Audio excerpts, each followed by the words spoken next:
Yo voy a preguntar dos cosas. La primera es, ¿dónde chingados está mi maldita notificación, cabrón? ¡La quiero! Y la segunda es, oye, ¿qué no tienes varo? ¿No tienes varo? ¿No vas a donar nada? Perfecto, comparte este video, comenta este video y por supuesto suscríbete a este canal. Y hoy te voy a contar la historia de uno de los grandes cineastas de todos los tiempos. Así es, el mismísimo George Lucas. Sí, todos conocemos a este gallo, uno de los cineastas más influyentes de todos los tiempos, aclamado por una de sus sagas más queridas. Obviamente estamos hablando de Star Wars. Darse a la labor de escribir sobre un cineasta tan influyente para más de una generación es una labor titánica, en especial porque no es fácil saber por dónde comenzar. Y si se habla de un hombre que tuvo la visión y la terquedad, porque era más que necesaria, para plasmar su visión e ideas, pese a las adversidades y hasta las últimas consecuencias, incluso implicando su propia salud. Hay que tener la precaución de saber qué plasmar como ejemplo para las nuevas generaciones de cineastas y creativos del cine y pantalla chica, sin que sus errores y desaciertos se conviertan también en un manual paso a paso que resulte contraproducente. Pero la realidad es que en el caso de George Lucas, los aciertos sobrepasan por mucho a los errores, aunque el brillo de uno de sus hijos es tan grande que el reto más bien consiste en separar aquella enorme y lejana galaxia del resto de la creatividad y obras de este hombre que se atrevió a tomar Hollywood por los cuernos y salir adelante en el proceso. El comienzo de una mente inquieta, algo peculiar en los años mozos de George Walton Lucas Jr., era su afición por la velocidad, que curiosamente es un recurso de acción que se usa en sus films que implicaban alguna secuencia de acción, pues en su adolescencia se intensificó su fanatismo por las carreras de autos, aunque su carrera quedó trunca cuando sufrió un accidente automovilístico, lo cual lo dejó hospitalizado varias semanas poco después de graduarse del Downey High School en Modesto. Pero dicha experiencia, por muy dolorosa, tuvo la afortunada consecuencia de reencauzar las ambiciones y sueños de George hacia el mundo del cine. Una actitud introspectiva y más analítica hicieron que el joven tuviera un ángulo diferente de vida, lo que lo llevó en la preparatoria de Modesto a tomar con seriedad y anhelo materias como la literatura, sociología, historia, filosofía y antropología. Su análisis de culturas lejanas y antiguas se complementó con el uso constante de una cámara de video de 8 milímetros, gadget difícil de conseguir en ese entonces, pero su padre, dueño de una tienda de escritorios, podía darle ese lujito. Crecer y vivir en aquel hermoso rancho de nueces en Modesto otorgaron al joven Lucas la oportunidad de desarrollar una lente y visión únicas que le darían un estilo increíble en el futuro. Como pasa tantas veces en la vida, tu éxito y el encauzamiento del buen o mal conocimiento depende de tus amistades y el círculo de que decides rodearte, tal como fue el caso de George, quien junto con su amigo John Plummer se hicieron asiduos a las proyecciones de directores independientes que proyectaban sus trabajos underground en el Canyon Cinema, donde se empaparon de flicks europeos como 8 y medio de Federico Fellini o Jules de Jim Francois, así como la influencia del cineasta de talla de Bruce Conner y Stan Backhayes. Fue en esos momentos donde conoció a Haskell Wexler, con quien trabajaría en repetidas ocasiones, además de congeniar en el amor por las carreras y la alta velocidad. Aunado a ello, George comenzó a hacer amistades en la Universidad de Southern California que durarían toda la vida, siendo su afortunado encuentro con otro joven con aspiraciones hollywoodenses en una de las más entrañables y fructíferas amistades. Sí, el mismísimo Steven Spielberg. También conoció a estudiantes como John Milius y a Walter Walsh, además de compartir incluso habitación con Randall Kleiser y Hal Barwood. Vaya camada de genios de la lente. El salto al hiperespacio de una de las franquicias millonarias es algo muy peculiar. El hecho de que Star Wars no fue el inicio de la historia filmática de George Lucas, y mucho menos su primer éxito, aunque sí el más grande y por mucho, pero eso todo mundo ya lo sabe. Pero curiosamente, la insistencia del cineasta en el género sí prevaleció. Aquella historia corta saltada del Festival Nacional de Películas Estudiantiles de 1967 al largometraje TH-1138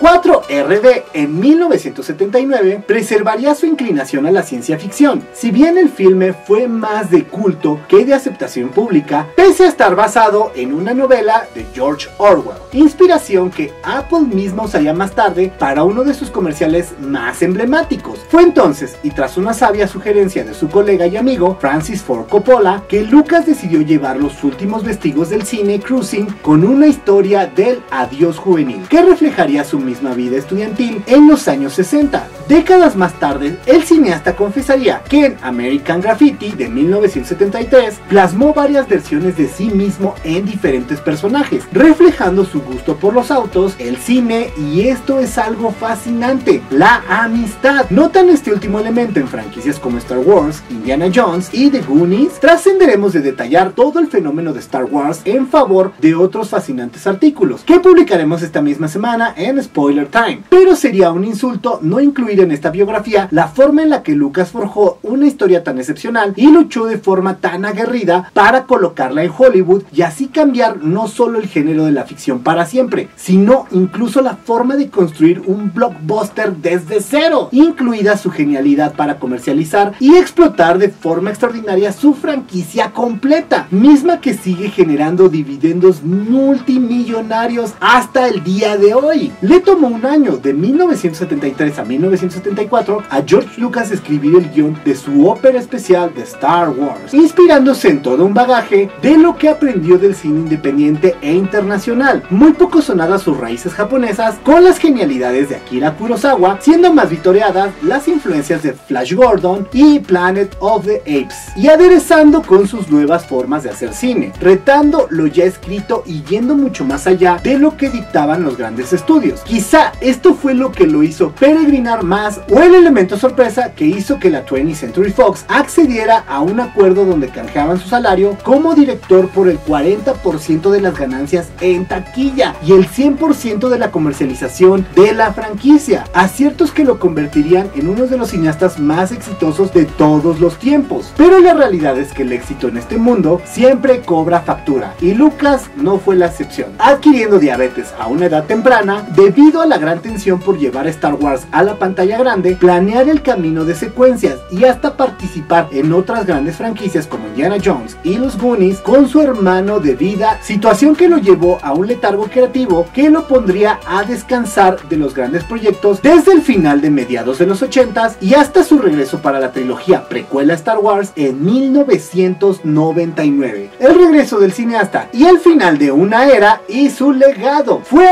un regreso agridulce, pues aunque gran parte del fandom War-C aclamó los logros narrativos en La amenaza fantasma, El ataque de los clones y La venganza de los Sith, muchos otros condenaron los tremendos hoyos y libertades que aseguran arruinaron a la franquicia, como por ejemplo los midichlorianos, personajes y tecnologías demasiado poderosas y avanzadas para los estándares de la trilogía clásica, etc. Es quizá precisamente la combinación de todas estas críticas, junto con la duramente criticada historia de Indiana Jones y el reino de la calavera de cristal del 2008, lo que hicieron que finalmente George Lucas se hartara de la fama y lo demandante de Hollywood y los fans para vender a Lucasfilms el 30 de octubre del 2012 a los estudios de Disney por la suma insólita de $4,050 millones, mitad que decidiría donar a las organizaciones benéficas, convirtiéndolo en uno de los filántropos más sobresalientes de la actualidad, al lado de personajes como Bill Gates. Es cierto que Lucas sigue vigente, aunque en un perfil muy bajo, como productor, consultor, co-guionista en proyectos como Rogue One y Han Solo. Está totalmente ausente de Indiana Jones 5, y a sus 78 años de edad se antoja muy difícil pensar en un repentino regreso a las grandes ligas de Hollywood, pero su legado sin duda está ahí y sigue enseñando a nuevas generaciones a concebir y realizar el cine. Yo soy Mataullido, el rey del podcast El Rey. Nos vemos el día de mañana. Chao. You have failed me for the last time.